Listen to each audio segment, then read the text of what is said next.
ഭഗവാൻ പരമശിവന്റെ അവതാരമായ ശരഭേശ്വരൻ അവതാരമെടുത്തതിന് പിന്നിലെ ഐതിഹ്യം. തൻ്റെ ഏറ്റവും നല്ല ഭക്തനായ പ്രഹ്ലാദനെ സംരക്ഷിക്കുവാനായി ഭഗവാൻ മഹാവിഷ്ണു തൻ്റെ 4ാമത്തെ അവതാരമായ നരസിംഹാവതാരമെടുത്തു.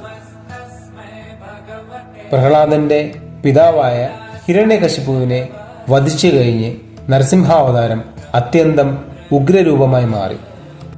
നരസിംഹാവതാരത്തിൻ്റെ തീവ്രമായ ഉഗ്രത മൂലം ഈരേഴുലകവും ഭയന്നു വിറച്ചു.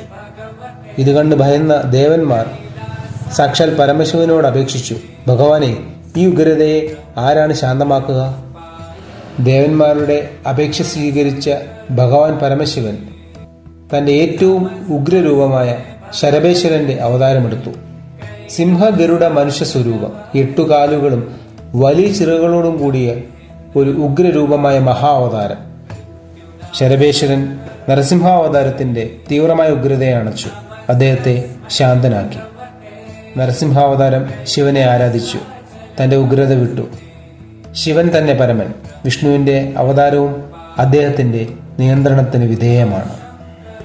തത്വചിന്താപരമായിട്ട് ഈ 2 മഹാ അവതാരങ്ങളെ പറ്റിയുള്ള വ്യാഖ്യാനം, നരസിംഹാവതാരം ധർമ്മസംഹാര ശക്തിക്കായിട്ടെടുത്ത ഒരു മഹാവതാരമാണ്. ആ അവതാരം ക്രോധത്തിൻ്റെ ഉച്ചസ്ഥാനത്ത് നിൽക്കുമ്പോൾ പരമശിവൻ ശരഭേശ്വരനായിട്ട് അവതരിച്ച് ആ ക്രോധത്തെ നിയന്ത്രിക്കുന്ന ആത്മജ്ഞാനം നമുക്ക് കാട്ടിത്തരുന്നു, അതായത് പരമകൃപ. ഭാരതത്തിൽ വളരെ അപൂർവമായിട്ടാണ് ശരഭേശ്വര ക്ഷേത്രങ്ങളുള്ളത്. ഇവയെല്ലാം തമിഴ്നാട്ടിലാണുള്ളത്. കാഞ്ചീപുരത്തുള്ള തിരുവേഗ ഏതോക്തകാരി ക്ഷേത്രം, ഇവിടെയാണ് നരസിംഹാവതാരത്തെ ശാന്തമാക്കാൻ ശിവൻ ശരഭേശ്വരനായി പ്രത്യക്ഷപ്പെട്ട ഐതിഹ്യം നിലനിൽക്കുന്നത്. 2ാമത്തേത് ചിദംബരം നടരാജ ക്ഷേത്രം.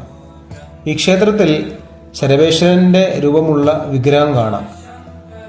കുംഭകോണം തിരുവൈടമരുതൂർ ശരഭേശ്വര ക്ഷേത്രമുണ്ട്. തമിഴ്നാട്ടിലെ ചില ശിവക്ഷേത്രങ്ങളിൽ പ്രത്യേക ശരഭേശ്വര പ്രതിഷ്ഠകളുമുണ്ട്.